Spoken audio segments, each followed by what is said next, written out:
Hey Lisa, it's Jim. Hey, sorry for the delay in making this video. I've been really busy lately, but yeah, I wanted to get this video out to you and see if I can offer you some suggestions. So when I make these, I really like shooting from the hip and just being very genuine in what I share, even if that maybe is, um, a little bit hurtful at times. In terms of just ideas and things that I have to give you. So first off, I think it's really awesome that you know a lot of your analytics. So you and I were chatting back and forth on Facebook, and you shared some things that led me to believe that you keep track of your analytics and you have a really good idea of what's going on your site, kind of behind the scenes. So that's really, really great. That's a huge first step, and a lot of folks don't do that. So okay, let's get to it. I really like that you're collecting emails on your site. This is really great. As an aside, my business is GrooveJar, and we have tools that collect email addresses. I can talk more about that later. As far as the methodology we use to do that, but the fact that you're doing it is really important. And if you think about it, like when someone comes to your site, the most valuable asset you have is their attention. And if you don't collect email addresses from them, you have no way of proactively re-engaging them. Yeah, you can retarget, marketing, like retarget ads to them or whatever, and that's great. You should do that. And it sounds like you are, but in terms of actually specifically reaching out to them individually. So the fact that you're collecting emails is really, really awesome. Okay, we'll cover that more a little bit later, but let's X out of that for now. Okay, you've probably heard me say it before, but on your page, the most valuable area of real estate is before the fold, meaning before I scroll. On my computer, this is what you can see. So in this real estate, you have to convey what it is that you do within a couple seconds, or people will leave if they're unsure. And once you do that, you're essentially giving them the information they need to make a decision. Is this for me? So if I'm a dog guy and get sent to a cat website, I'm just going to leave. It's not good. So if your bounce rate is high, and I know you said it's 55%, which is certainly better than it was when you were advertising with that company, and you said that you were getting 85 to 90% bounce. That would tell me, incidentally, that the targeting was off, because people are bouncing too quickly. Also look at just average time on page. See how long people spend on your page and how that looks. But in that couple seconds, they're deciding if it's for them. So they need to know, of course, what you do, and then they're making a decision on if it's for them. So on your page, you have a really nice image of your work. You can see this high quality image. It even looks good on my Retina display, which is a more densely pixelated display. You've got what it is that your jewelry here, picture of your jewelry. So I think it's fairly clear. Like I'm a huge fan of taglines as well. Like what kind of jewelry? Like modern jewelry for women, or and forgive me, I'm not really up on my jewelry, but like the target you're going for. So I'm a fan of using words to target people. And I'm not sure what this says right here, what that is supposed to mean. And again, Lisa, it may just be my ignorance in the jewelry realm. Maybe your customers understand this, but I don't really know what that means. Yeah, so I would suggest having some sort of a tag in here that it very concisely identifies the type of jewelry, and again helps me make a decision: is this for me? But yeah, design-wise, aesthetically, like I love your logo. I really enjoy this high-quality photo of your art here. I think that's really great. So you're well on your way. Okay, designed by perfectly priced. Let me read this for a second, okay? Yeah, this is good. Casually elegant style. I like that. Casually elegant style. So maybe having that in a more front and center place would be great too. Yeah, and I think you mentioned that you make your jewelry. If you do it yourself, if you make this yourself, then I really like the idea of you promoting that. People really enjoy that aspect of actually buying from the artist. So I'm a fan of making that really front and center and clear, if that is indeed what you do. But aesthetically, your site is well designed. I see a lot of really poorly designed sites, and this is pretty good. I like it. Okay, so let's go a little bit deeper here. Okay, so let's click on a specific piece. All right, so a few things on a product page. You want to first off have really good quality photos and the ability to zoom in. So it looks like you've accomplished that here. That's slightly blurry, but that's a very slight nuance. But yeah, so let's look at how this...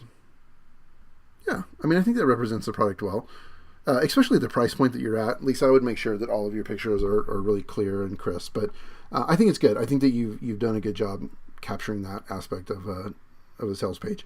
Okay, I would want to see this a little bit larger. Like the text here is just a little bit small, so I would go one notch larger on the font, just to encourage readability, and then also make sure that you have some good paragraph breaks. And this is okay. I'd probably break this one up a little bit more. Just small detail, but the more white space, a little bit larger font, the more likely people are to read it.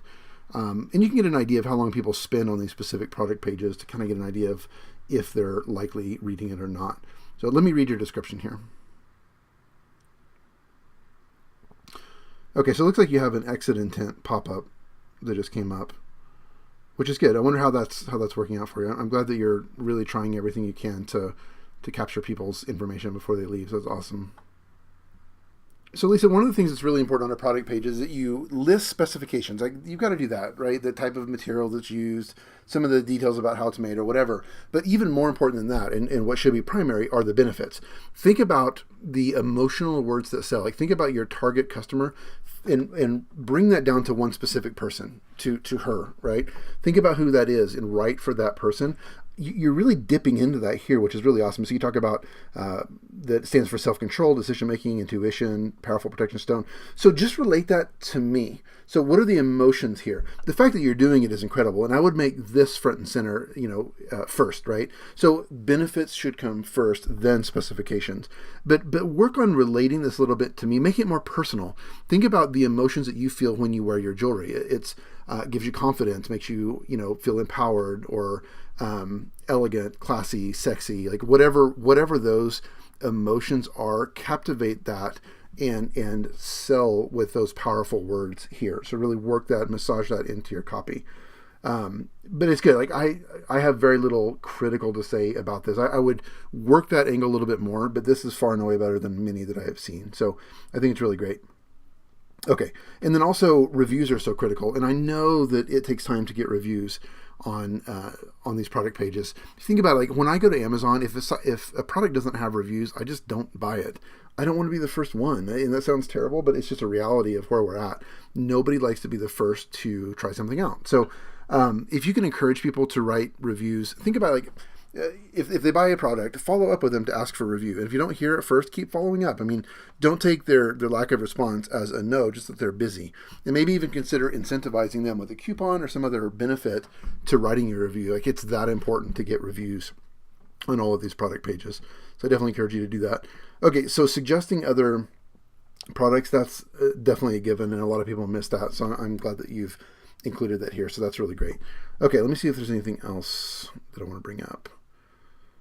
All right, I think that's it for the product page. Let me, so one thing I wanted to mention just because it came to mind is Instagram. I think you do really well there. There's an app also that allows you to actually turn your Instagram feed into a sales platform.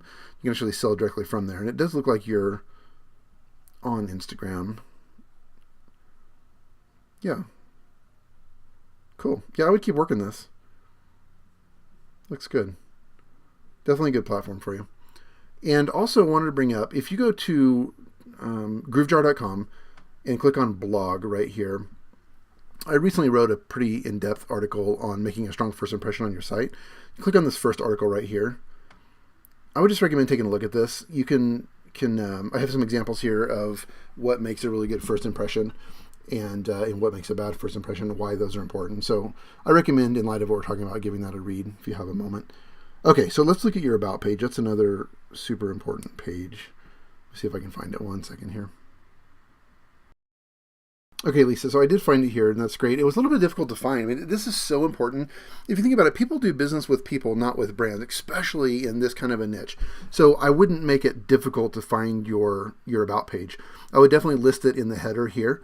Meet Lisa, or I think you have Lisa's story. That's fine. I mean, I'll just make in really clear language how to find it. It's that important. And yeah, so I love that you have a photo of yourself, nice smiling picture. That's super important. It really conveys a lot of trust and credibility, and it just essentially tells me that you're going to stand behind your products. I would like to see that up higher. I would rather see this lower. Again, think about the before the fold real estate. I would rather see this up here with text wrapped around it up top, move this down. It's a fine image, but move that down lower. And just rework this a little bit.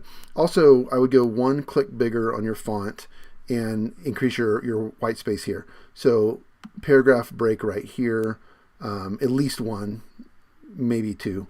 Yeah, it's super important to increase readability. But let me take a read here real quick. This is great, Lisa. You're doing really well with your site. I think you're well on your way here. It's way better than the majority that I look at. Okay, so one more thing I want to talk about. Let's go back to the email conversation. So like I said, we have tools at my company, GrooveJar, that collect emails. Our number one tool is called Groove Urgent, and it provides a countdown timer that plays off the psychological principle of urgency. It really compels people to enter their email address. So my number one goal is that people are successful, like that our clients are successful. So we have a lot of people sign up for our trial, which is free. And I only recommend that some of those become paying clients just because they may not have enough traffic for it to actually be successful. But our conversion rate is like average of about 10%, meaning 10 out of every 100 people that see the pop-up enter their email. Some of our clients do better than that. But the average, like across the internet for a pop-up, is 2%. So if you're collecting a good conversion rate with the pop-up you're using, I would keep it that way. If you want to experiment with ours and just see how it goes for free, let me know and we can definitely do that. You can just sign up for a trial. But like I said, I mean, it's you have to just evaluate and see based on the number of people you have on your site if it's worth it to you to continue down that path. But we'd love to have you give it a shot if you're interested.